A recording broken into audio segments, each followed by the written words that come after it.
Right guys, here we are today. We're at Linear Fisheries and we've come down to have a chat with Lee and start picking his brains on a few things and basically just finding information out what's kept Lee in the game for so long and what's basically kept you buzzing in carp fishing world. Yeah, blimey, I've started fishing. Well, I'm 57 years old now, you know. I know I don't look Never it, in a day. No. But no, I think I probably started fishing when I was, well, I started fishing when I was about 4 years old, I think, and even fishing in them days was trawling in a little net down the Surrey Docks Canal, like catching sticklebacks and things like that, over Blackheath ponds, and so I always had a fascination about it, you know, and then like most youngsters, you know, done a bit of float fishing, you know, rivers, lakes and all that, got a little bit of a, you know, interest in fishing, just love fishing, you know, and I'm still the same now. Even with a stick in it. Love fishing, doesn't matter what I'm fishing for. If I see a bit of water, I want to catch something out of it, you know. It doesn't really mean, you know, obviously the bigger the better, but it doesn't really. And then when I was about 13, I saw, I mean, by this time I've been to London Zoo and seen Clarissa swimming around in the tank and all that, and you know, my mum and dad would take me, they always go there with school, and I can think, you know, back to then, that never in a million years did I dream that one day I would catch a few carp bigger than that, you know. Yeah. It was never, you know, I'd have thought, if someone had told me that, they'd start raving mad. But when I was about 14, I was fishing over Alton Kirby Lakes, and you know, you float fishing with your mates and what have you, and there's a bit of a commotion going on the other lakes, so I walked up there and saw a guy catch this 14-pound carp. And I was so impressed, like, you know, about the way it fought and everything, and then a while later, his mate caught one, another 14-pounder, and that was it. I was hooked. I sort of, massive thing. I walked back to the float rod and, you know, cast the float in, and the float went down, and I thought, what's the point? It's going to be another little roach like that, you know. So I immediately rushed home to mum, like, you know, bought a Bennett's Sheffield catalogue and got a, you know, Davenport and Ford and fast like carp rod and a Mrs. 324 reel, and really it progressed from there. And it's and in the early days it was really exciting, because in them days it was just exciting going carp fishing, but you didn't know what you was. It's not like nowadays where you got fish, you got names and things like that, but more than anything else, I like you know, the being at one with nature when I'm fishing as well. Like, you know, you know, and having said that, I was fishing, you know, there's more to it. Exactly. I mean, I lived in like quite a rough part of London, so like me going out to Dartford Lakes was like going out into the country, you know. So I could appreciate nature and to a degree, you know, and yeah, just really, and in them days you didn't know what, you know, how big the fish were and things like that, and you didn't, you know, there weren't fish with names, and you had to experiment with your tackle and your bait, had to make all your own bait. No one told you how to go and fish it. No, there was no books, there was no manuals, you know, there was books, but, you know, there were not so much instructional things, you know, you read little snippets in the Angling Times, Angler's Mouth, and, but it's the experimentation of it, all the sort of messing about making things and things like that, that filled me bit of excitement, and then did you use the old bottle, fairy liquid bottle tops? Yeah, and I was a dustman as well, so I could be choosy. I used to use the white ones. You got them, did you? Yeah, they used to be on like a lilac-y coloured bottle, like you know, washing up liquid bottle. So I had a collection of white ones, like, you know, which turned red when I started using robin red as an ingredient in my bait, you know, and they got stained red. And really, it's just sort of, and it's always, I've always had that burning in there for carp fishing, that sort of, I mean, I like any fishing, but it's always to me been my number one sort of thing, you know, and obviously, you know, over the years, I go carp fishing to catch a carp, you know, and barring two fish, which was she out of the school port at Faversham and 2 ton out of Conningbrook, I've always gone carp fishing to catch as many as I can. I hope that a big one comes along the way, but But that doesn't mean I don't appreciate the smaller ones, because that smaller one doesn't know he's not big one, like, you know, when he picks up your bait, you know, so it's... yeah, that's Lee's bait, I can't have that one. Yeah, yeah, that's right. So, but you know, and over the years you make such good friends, and you know, meet loads of different people, you know, different, I mean, I've got, Christ knows how many waters I've fished in my time, and it's exciting. It's still, I've still got excitement, but you know, I think the only thing that's changed. I mean, another thing, I sometimes smile at the modern day carp world, because you got, you know, when I think about 1970, we was using long hook links and with lumps of bread on them and things like that. I think they call them zigzags nowadays, don't they? And you know, and like helicopter, you know, what you call helicopter rigs, or whirling head slips, as you call them. Yeah. And I think they call them chod rigs now, you know, so many ways I can have a little grin at the modern day carp scene, you know. But it's great, I mean, it's great that these people can go and buy, I mean, I'm making a living out of selling fish tackle, you know. So it's good that people can buy the thing, but that side of thing is, the fact they can has made carp fishing so much easier. There's not that bit of excitement's gone. And the skill level probably is... Yeah, I mean, you learn by, I won't put the hook there, or I'll do this there. Now you can buy them already. Oh, yeah, I mean, there is some magical young anglers about. You know, they're absolutely like fishing machines, like some of them. But you know, but having said that, you know, they perhaps haven't got the years of experience. They think it all goes tits up. You know, sometimes they don't know what to do. You know, if it's not working, where you get anglers who've been anglers on this complex, you know, who've been fishing for years, like they had got that knowledge to sort of go back and think, well, you know. But so you can change your fishing as you're approaching. But I still, I mean, I still look at carp fishing predominantly as a bit of a relaxation. You know, getting away from the modern day world, and you know, and the Facebook and the things like that. Albeit, you know, and see, I mean, I can't. I'm never ever going to be one of these blokes who comes down there with my DVD player and me sort of Xbox or whatever. You know, I don't even know what an Xbox is, but you know, and you know. I don't even have a radio when I'm fishing. I just like the sort of tranquility of it, and enjoying your surroundings and wherever they might be. And I've fishing some weird and wonderful surroundings. Perhaps the only thing that's changed for me over the years is, as I've got older, I've got less inclined to want to travel for me fishing, especially if that travelling involves the M25. You know, which is a nightmare. You know, because I can get pretty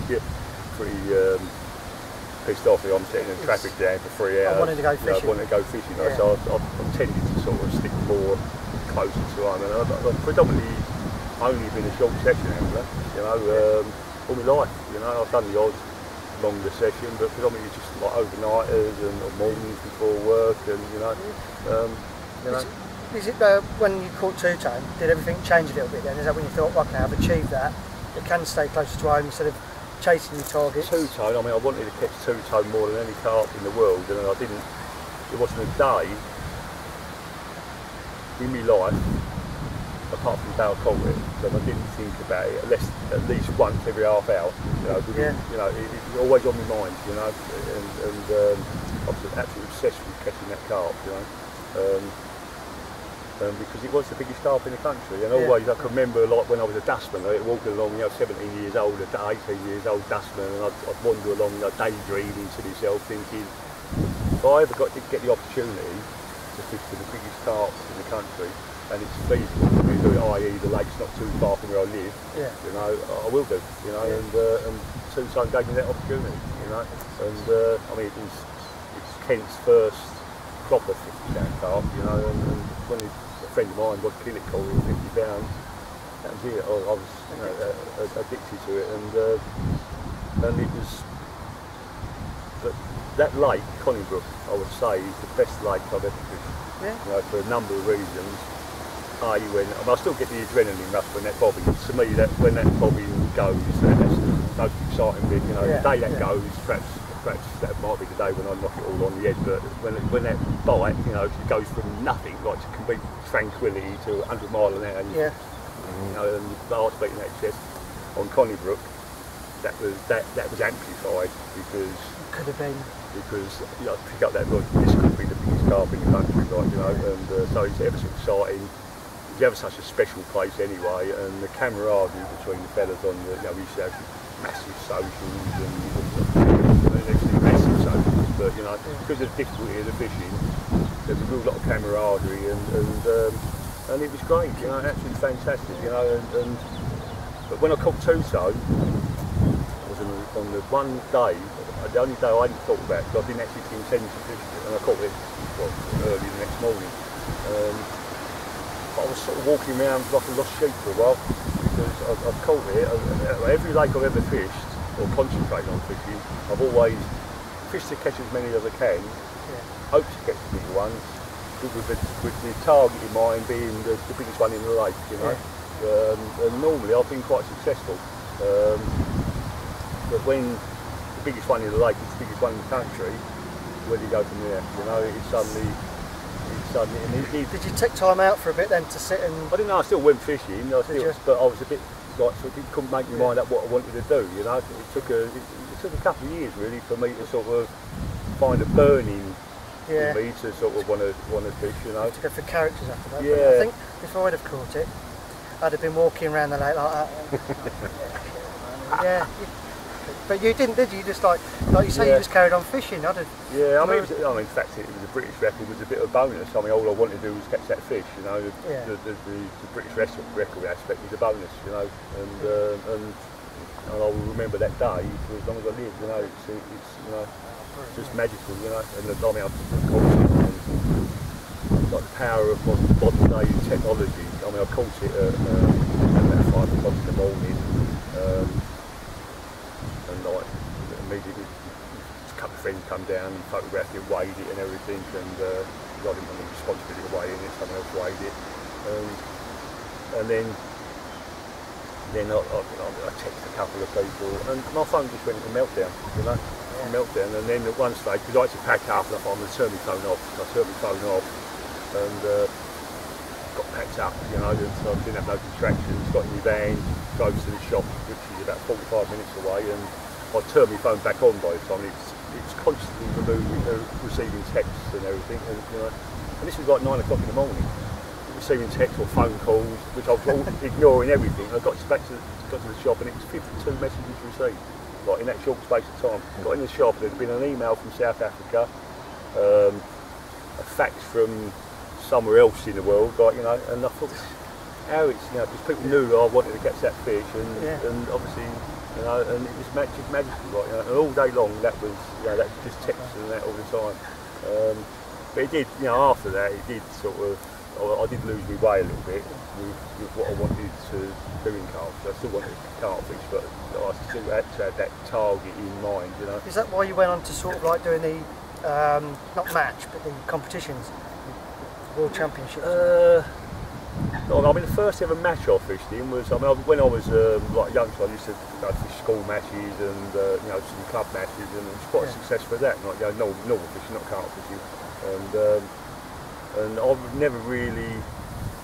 When the first match I can remember, a proper match, was the Sonic King Carp Challenge, and Dave Goldthorne, who was associated with Solar Tackle, he, you know, got in touch with me. Having to go to Solar, you know, being part of the Solar team, like the Red Army, we used to call themselves.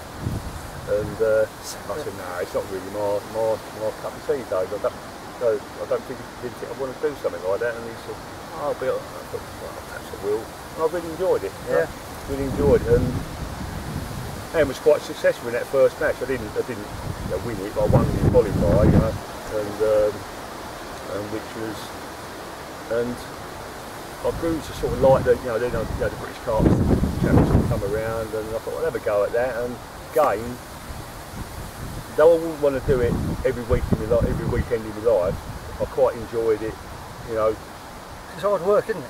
It's hard work, hard work. I mean, and then the world one started, and that's I mean, the camaraderie between the English and the leg pulling between the English and the Dutch and all things. Like, you know, the complete social aspect, you know, before the match is absolutely brilliant. And then when you're in the match, same with the British Carp Championship, like when you've got that feeling you've got a chance of winning, that adrenaline rush, you know, and you can't describe, like, you know, you think, I've got a chance of winning this, like, you know, and the world as well, isn't it? Yeah, and the world. I mean, myself and Gary Peake won the British Carp Championship in 2001, and that was just magic, you know, just sort of such a buzz. But the ultimate was the World Championship that myself and Chile won in America in 2011. You know, it was. Is it right you carried Chile all the way through it? No, not quite. Right. No, we was like a well-oiled machine. Yeah. That was what I said earlier about the experience aspects. You know, we both sort of we had to work hard to sort of get, you know, a winning. Work off each other's. And we both together we knew as, you know, after a couple of days we knew exactly what each of us had to do. And I don't know how many fish got Chile caught, and doesn't matter. And I don't know how many fish I caught, but we won it as a team, a pair. You know, and like towards the end of it, I mean, and that's the hardest. And at the end of the day, you're looking at two 50-odd-year-old blokes, like, you know. Yeah. And so I'm pretty proud of that fact, like, because you've got youngsters in it who are, like, you know, far fitter than me and everything. And probably that match was and I think I'll speak for Chile on this as well, was the hardest I've ever fished in my life. For a number of reasons, was like the hard fighting. St Lawrence Carp, you know, and the constant baiting and everything, container ships coming through our ships, through our screens, like massive container ships coming through our screens night and day, and the rocky terrain and everything, these flying things that look like a little house fly, before you had the time to swat them off, not only had they sort of stung you, they draw blood, you know, and just I'd never been so knackered in all my life. Both of us was out on our feet, you know, but the adrenaline, you know, when we got the big between the teeth, we thought actually we've got a chance of winning this, you know. You only get them you only get them chances now and again, you know, and we went through it and won. I mean, we worked it out afterwards in 115 hours, the duration of the match. We had 7.5 hours sleep, and that was. When you get just that amount of sleep, it's like when you do go to sleep, just a few hours or a couple of hours or an hour or something, your head hits the pillow and you're asleep, you know, you're gone. And I experienced, and I think you experienced the same when you had sort of hallucinations and things like that because of the lack of sleep and all that. Lots of tea, like I never had that, you know. But that feeling when you walk up on that podium and you know, you're not the best carp handler in the world, far from it, but you're the world champion for that in that moment in time, and that's just magic. It's no different than a world champion boxer or someone walking up to the world champion. It's in your sport and you've won it in your sport. That's right, yeah. So where's Lee Jackson going from catching the biggest fish, having the record, British champion, being world champion? Well, I still go on the world. I mean, last year I was lucky enough with my partner Rob Tuff to come set. I fished the World Carp Classic match every year. In the last couple of years, last 2 years, each year again this year. Myself and Rob Tuff was lucky enough to come second in that, you know, which was pretty good. And I'm going to continue with the world things. I do like them, you know. The British Carp Championships is. I'm not so excited about that now, you know, mainly because of the event, the venue of that, the semi-final one. You know, I just don't think that's a true reflection of carp. Like catching all these small ones, and, you know, and that one don't count, and some, you know. But you know, that's the way they set the rules. So that's if you want to go in it, that's what you've got to go through. You know, so I will keep on with the world things. I mean, there's new carp matches springing up almost weekly now. You know, and I've got no interest in that, as I said at the start. I don't want to do this, or, you know, this competition fishing all the time. Yeah, you want to go on the bank, relax, enjoy. The world one, and that is it basically. I mean, I don't do as much fishing as I used to. I mean, life circumstances, you slow down basically. You know, and I still really enjoy it. Really enjoy the surroundings and everything.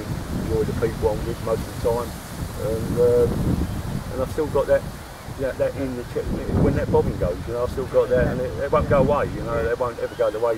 You know, I've got strict instructions. I told my kids strict instructions that when I die, that I want to be buried, and they've got to put a 12-foot rod which breaks down and the rod and the reel in the coffin with me. You know, just in case we're somewhere else, like, you know. Yeah, so you can go fishing. Yeah, that's it. Yeah. Right, the weather's coming in, so I'm going to grab a cup of tea off you, mate. Okay, mate, no problem at all. Right, No catch you in a problem. bit. Cheers. All right, mate, cheers.